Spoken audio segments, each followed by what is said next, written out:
welcome to another adventure, Dr. Russ's Air Rifle Adventures.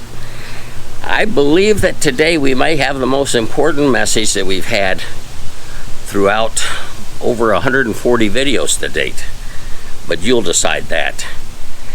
Let me first explain the 30-day absence between this video and my last one, which explained our 7 passions for shooting air guns.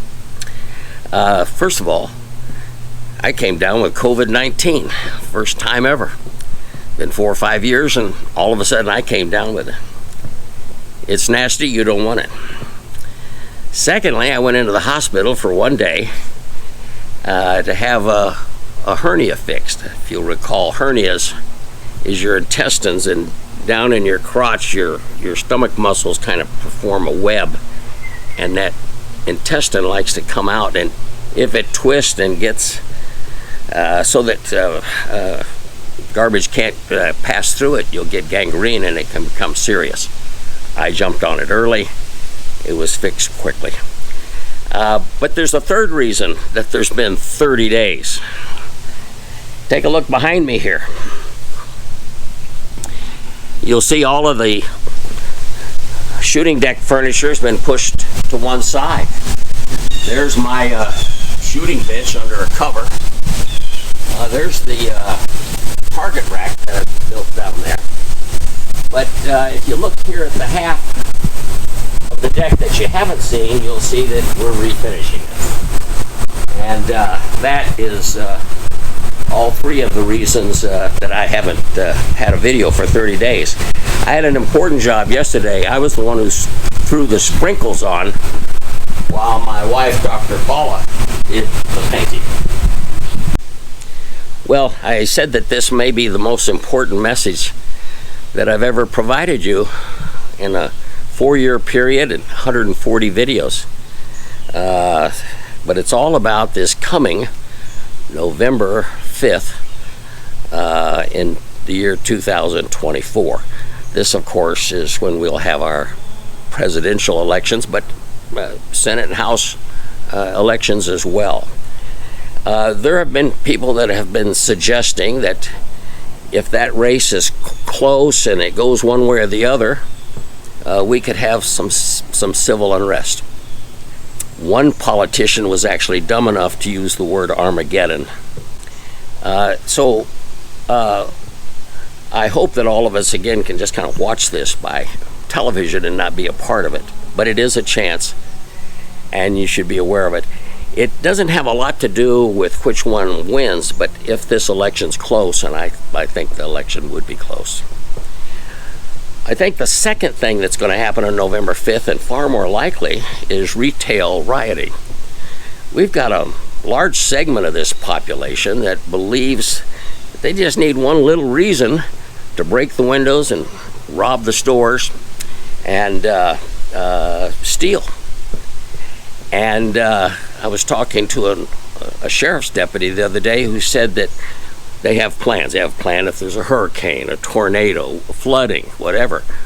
One of the new plans that they've been working on and rehearsing, and perhaps in your area too, is for retail riots. They plan to close off entire commercial sections to keep all people out of there. That means you and me. That means food, milk, paper products, toilet tissue. So my recommendation for you is that prior to November 5th, whether there be civil unrest or there be retail rioting, you might want to shop and get an extra load or two of groceries and paper products for that period of time. Lastly, let me say this. I believe in the next world war. We've had 2.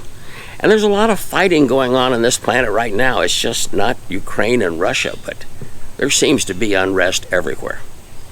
And just about everybody's involved, whether it's just a simple, I vote for this one to win or lose, to I'm going to send tanks and guns and ammo. So it's a world event. And I'm told that in the next world war, we see it in Ukraine now, we're now seeing it in Russia too, is that they're going after power, energy on the grid. when they can knock out a whole section of the country so they can't heat their houses in the winter, etc., that's a problem. So for that, which is not a November 5th incident, but it is a future incident, you may say, well, I'll get a generator, or I already have a generator. I've had 2 or 3. I wasn't real good about starting them up and keeping them running well and keeping those carburetors cleared out. But the last one I bought about 6 months ago was not just a gasoline. They called it a dual fuel.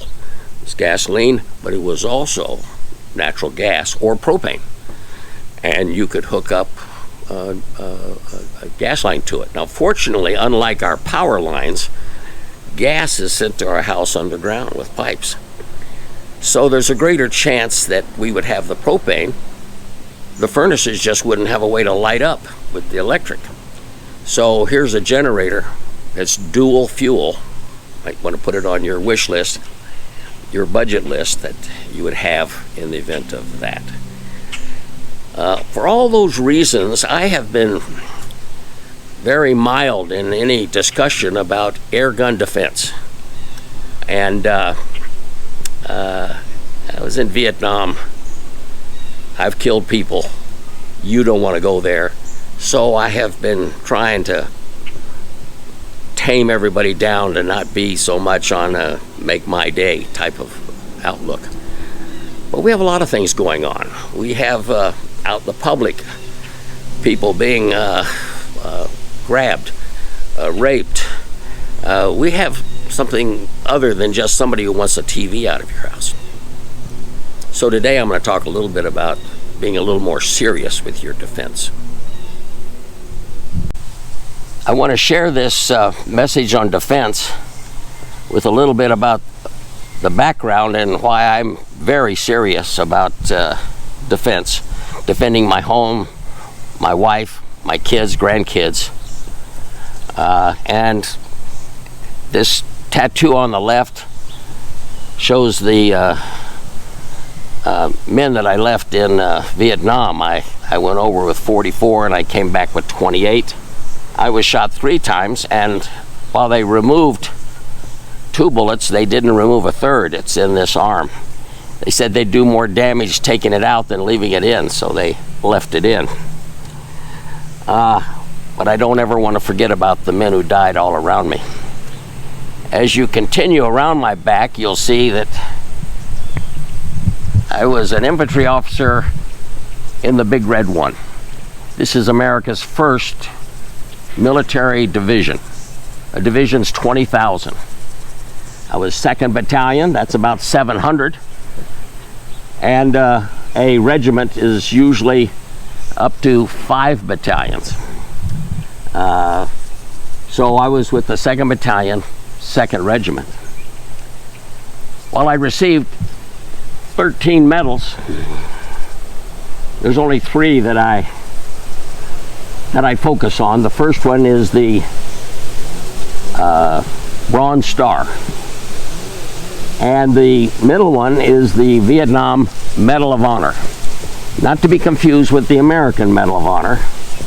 You see, America has 60 or 70 different medals that they hand out, but South Vietnam, which doesn't exist anymore, had about 6, and their highest one, to my knowledge, was the Medal of Honor. And to the right is the Purple Heart, which means you were fighting and blood was drawn. And as we continue to my right shoulder, you'll see that I also attended the Army's jungle warfare school in Panama. This was in preparation of going over to Vietnam. All of that brought out a passion in my life, which is a tattoo on my right shoulder. And while I wanted to express the Indian heritage I have, and more than that, just the many Indian guides I've used when hunting, I am a great lover of high country, which might explain why we have a high shooting deck when I go after these critters. But in the high country, the animals that are there are mountain lion, elk, and ram sheep. Those are the three main ones. As you get into the slopes, it's more of the white-tailed deer and antelope. As you get into the river bottoms and creeks, you get into whitetails. I should have said mule deer on the slopes and whitetails down lower. And I enjoy them all, but it's the high country that I enjoy the most. Each time I talk about defense, primarily with air guns, and in a minute you'll see how that all blends into the picture and may blend into your activities on November 5th. But I'll have somebody write in, and they'll let me know that an air gun can never stand up to their .357 Magnum or whatever it is that they have. By the way, Clint Eastwood had a .44 Magnum when he said, "Make my day." I can tell you that that's the least advantage in a gunfight, if you will. It's, well, first of all, let me tell you, I haven't had anybody write in and say they have a Desert Eagle 50 caliber.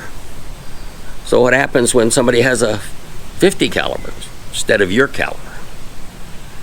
I'll get to that in a minute, but you're not going to win any contest by saying you have a certain caliber. I'll tell you why. These different calibers are a little bit like knives. We have a small blade, and then we have longer blades. Who's got the longer blade? Or who has the most blades? So you can see that discussion, that comparison can go forever and ever and ever. The real question is just how accurate you are. Now, as you can see here, I shot competitively for years, won some trophies. I'll get into all that later. But notice these two 45s. This is your officer's model, shorter barrel. See the Magnaporting? And that's important for accuracy, if you can afford it, if it's part of your budget, if you've set it aside. But as the bullet is going down the barrel, and before it exits, it's just barely sticking out here, but the gas pressure back here is strong. It's allowed a portion of it in a nanosecond to shoot out. So that when I'm shooting this gun, there's a V of fire coming out if you shoot it at night, which is why it's called the V10, because there's 10 holes. Now, why do you want a V of fire when you're shooting? And the answer is it's not just any holes, they're precision. And what those jets, if you will, are doing is they're holding the barrel down at the exact amount that the barrel wants to kick up between shots. So that when I'm shooting or shooting someone, I just hold the gun right on them. Magnaporting is very important to me. If I'm just doing a hand carry, I still want, this is a 9mm M&P shield. I have two of these. And it's kind of nice if you've got the sights, but this gun does exactly the same thing. And then the question is, what holster? You got a nice belt holster? Have you got an ankle holster? What holsters do you have? But how much have you practiced? That's important.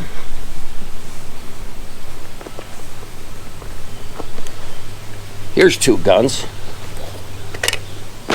that I find very, very interesting.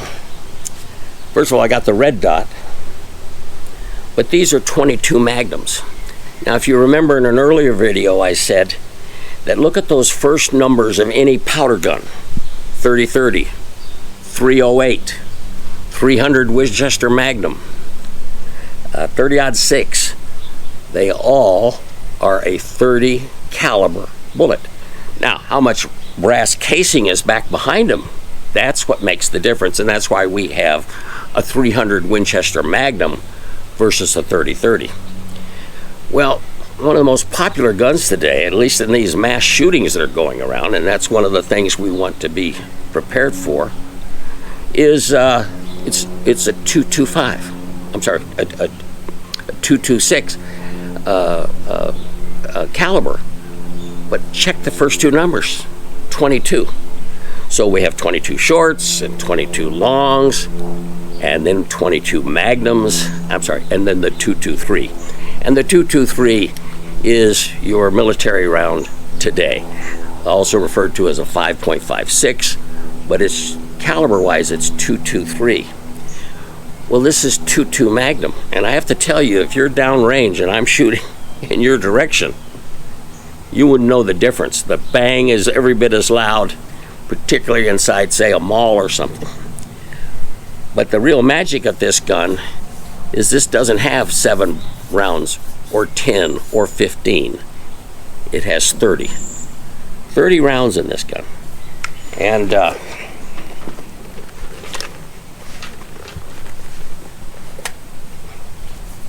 you can see how full that thing can be. And then if you have 2 guns, or you have one with 2 magazines, I can come at some mass shooter shooting 60 times, 60, at that person until I get right up on him and say, hello, boom. So what calibers you have, we can get into a lot of discussions. Another gun there, but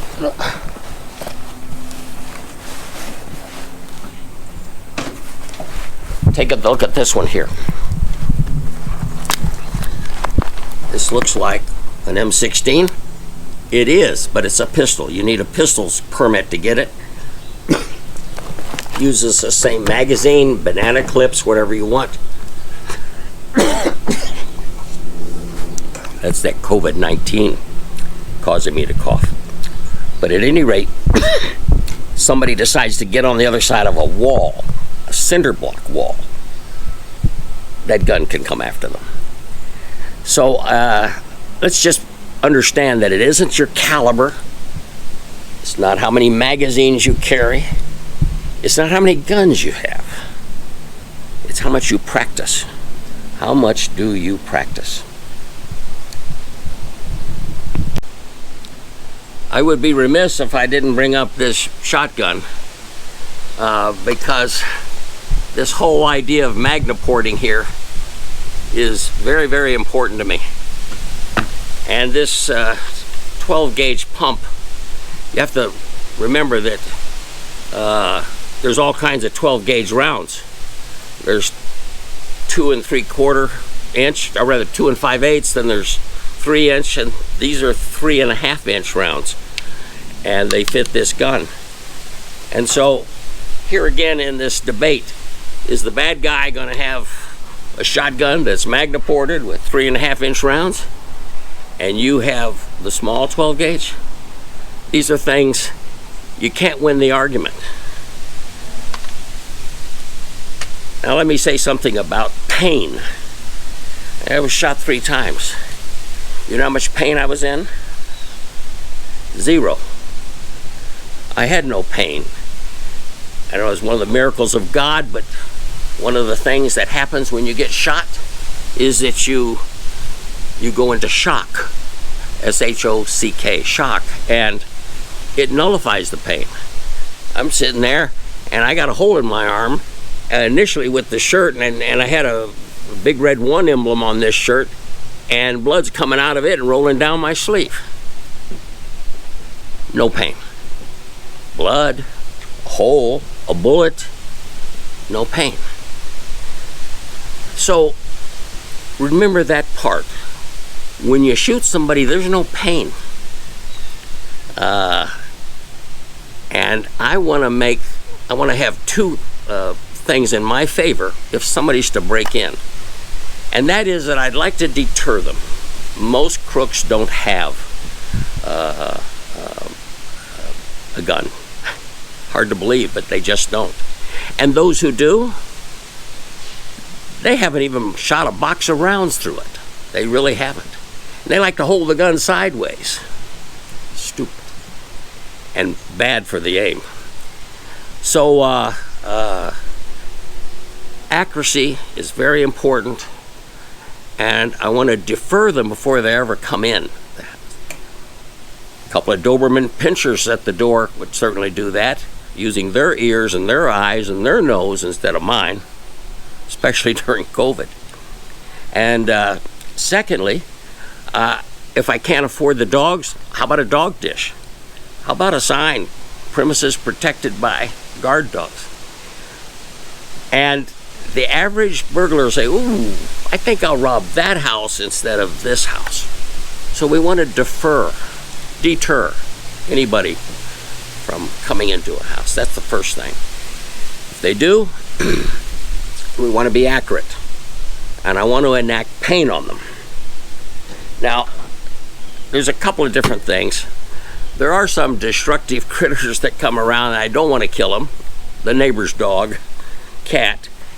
And so just a simple Daisy BB gun that shoots 350 feet a second. I think this one shoots 700, but most of them shoot 350. And I think I told a story once where one lifted its leg and I shot it right in the dinger. That dog was squealing a block away. I enacted some pain on him. Trust me, if I shoot you, even with this blowback Daisy BB pistol, power line, it's going to enact pain on you and on your legs and your butt and your back, your chest, your face. Pain. I didn't have pain here. You'll have pain from this. And I want these people to leave. Because I don't want to get into a discussion with the police, with the prosecuting attorney, and with the judge on why my $500 TV that the burglar was after balances with the fact that I took this person's life. Because if I'm in that situation, that's when I go to jail. Burglar's dead, but I go to jail. And my family won't have me or my support when I'm in jail. So I'm very cognizant of that. So I'm going to use, and it doesn't even have to be an air gun, it can be a slingshot, 50 caliber marble, enacts pain.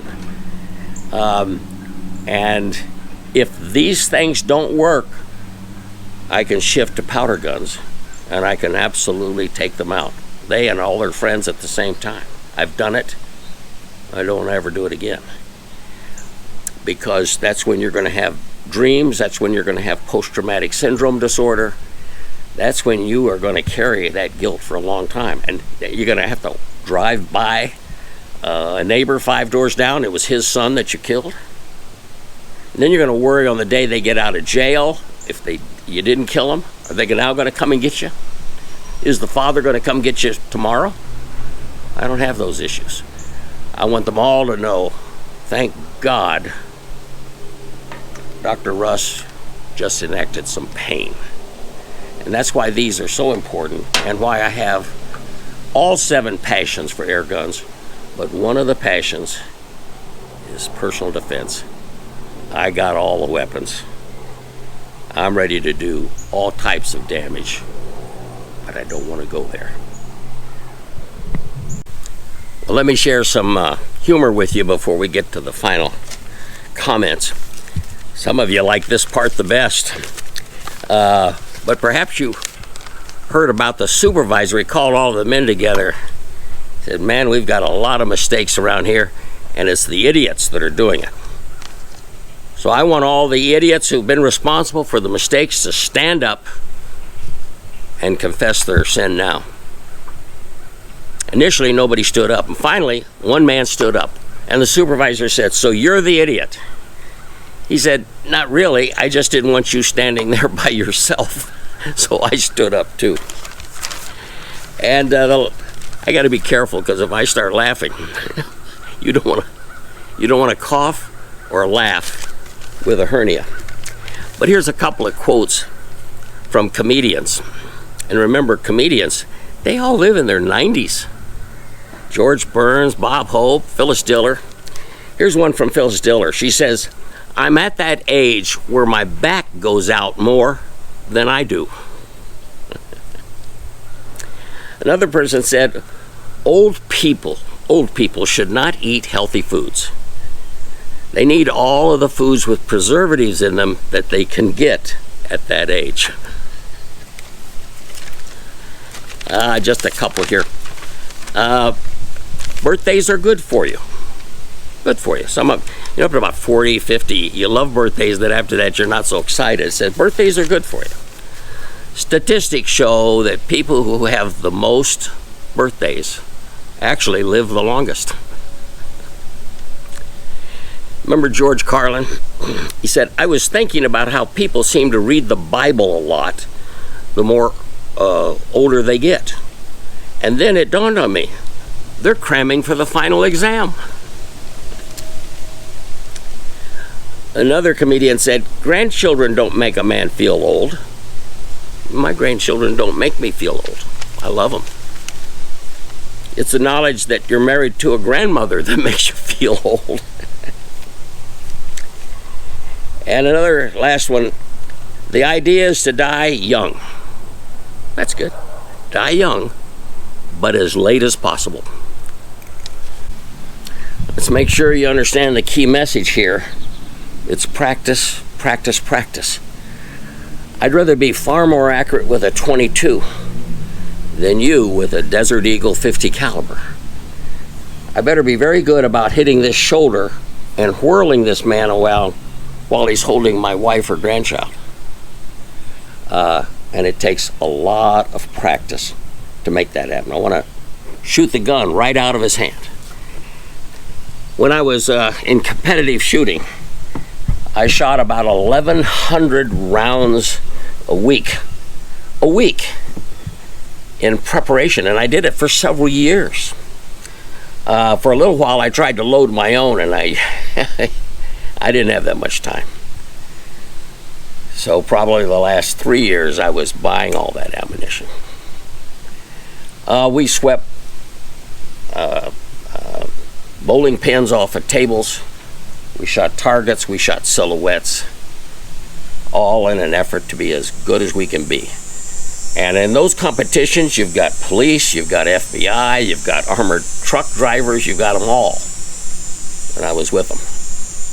And in a number of cases, not all, I outshot them. But it takes practice. And the question is, don't tell me what caliber you have, tell me how much you practice. With air guns, powder guns, so that you're really, really good here. Okay, I hope I don't ever talk about defense again. Be ready for November 5th. Get some groceries and paper products before November 5th.